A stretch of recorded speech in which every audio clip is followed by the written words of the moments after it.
Eta cirina teh sapertos itu. Aya deui cirina jalmi teh lamun dina paeh hatena teh nyaeta sok resep ningali kagorengan batur. Tara resep ningali kagorengan diri pribadi.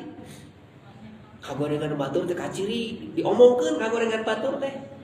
Ari di diri pribadi loba kagorengan teh kaciri di awak sorangan mah. Batur anu kaciri teh. Lanjut. Janten upami urang ngarasakeun diri mulia, batur hina kawan eta teh. Tapi lamun urang ngarasa diri hina, batur nu mulia mah kata saya. Jadi nu katinggal ti batur mah kasayana we. Setiap jami tinggal jami tinggal kasayanana. Lamun urang ninggal jami soleh tinggal kasolehanana.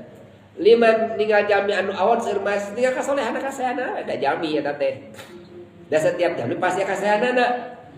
Dari iblis pasti aya kasayanana. Setiap anu soleh aya kaawonana. Setiap anu kirang soleh oge aya kasayanana kitu je. Da jami mah moal anu sampurna jiga malaikat moal. Meles sebagai malaikat bersih tidak dosa teu pasti akalepatanana. Jeung di mana-mana jalmi teh lain setan. Di mana minggal dosa da moal jiga iblis aya kahadeanana. Itu aya kasayanana. Eta jalmi teh sapertos kitu da jalmi teh ya. Nah, ninggal jalmi teh tinggal teh kasayanana, ulah kaawanana. Di mana urang ninggal kaawanana eta teh urang keur paeha teh berarti. Katinggal teh kaawanan we ti batur. Tah, ya deui tadi